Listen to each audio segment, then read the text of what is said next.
Hi வாங்க வணக்கம். இங்கே பாருங்கள் கஞ்சி சாப்பாடு. நாங்களாம் சின்ன பிள்ளையா இருக்கும்போது பார்த்தீங்கன்னா நைட்டில் அடிக்கடி கஞ்சி சாப்பாடு, குழம்புக்கு எதுவும் காய் இல்லை அப்படின்னாவே சின்ன பிள்ளைகள்லாம் பார்த்தீங்கன்னா கஞ்சி சாப்பாடு செஞ்சு விட்ருவாங்க. இது வந்து நான் வடித்து தனியாக கஞ்சி ஊற்றிக்கிட்டேன், சாப்பாடு வடிச்சிட்டேன். ஏன்னா காக்கா குருவிக்கு இதுக்கெலாம் வேணும் இல்லையா, அணிலுக்கெலாம். அதனால் சாப்பாடு வந்து வடிச்சிட்டேன். எனக்கு வந்து தனியாக கஞ்சி எடுத்து வச்சுருந்து ஊற்றிக்கிறேன். அப்போலாம் பார்த்திங்கன்னா சின்ன பிள்ளைல அடிக்கடி எல்லார் வீட்லேயுமே சரிதான், ஒரு குழம்பு காய் இல்லை அப்படின்னாலே கஞ்சி சாப்பாடு செஞ்சு விட்ருவாங்க. கஞ்சி சாப்பாடு செஞ்சுட்டு இங்கே பாருங்கள் கொள்ளு துவையல், ஒரு நாளைக்கு கொள்ளு துவையல் இருப்பாங்க, ஒரு நாளைக்கு பச்சைப்பயிறு துவையல், ஒரு நாளைக்கு பொட்டுக்கடலை துவையல், ஒரு நாளைக்கு நிலக்கடலை துவையல்.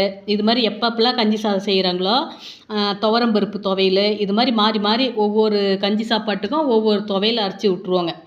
அதிலே பார்த்திங்கன்னா இப்போ இந்த பொட்டுக்கடலை துவையலும் கொள்ளு துவையலும் கஞ்சி சாப்பாட்டுக்கு அவ்வளோ ஒரு சூப்பராக இருக்கும், நல்லா டேஸ்ட்டாக இருக்கும். இந்த கொள்ளு துவையல் பார்த்திங்கன்னா நான் வீடியோவுக்காக எடுத்தேன். வீடியோவில் வந்து லாங் வீடியோவில் வந்து சமையல் வீடியோவில் வந்து கொள்ளு துவையல் போட்டிருக்கேன். இன்றைக்கி அப்லோடு பண்ணலை, நாளைக்கு சாயங்காலம் 3:50க்கு ரிலீஸ். இன்றைக்கி நான் வந்து அப்லோடு பண்ணலை, ஏன்னா நெட்டு காலி ஆகிடும். நைட்டில் வந்து ஃப்ரீ நெட் இருக்குது, அதில் யூஸ் பண்ணிடுவேன். இதில் பார்த்திங்கன்னா வீடியோவுக்கு அரைச்சது தான் இது. சூப்பராக இருக்கும், செம்ம டேஸ்ட்டான கொள்ளு பொரியல். நாளைக்கு லாங் வீடியோ வரும், கண்டிப்பாக பாருங்கள்.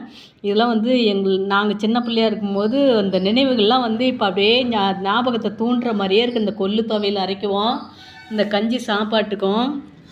உண்மையாகவே மழை பேஞ்சுது அப்படின்னாலே வேறு எதுவும் குழம்பு வைக்க மாட்டாங்க, கஞ்சி சாப்பாட்டை அப்படியே இறக்கி விட்ருவாங்க.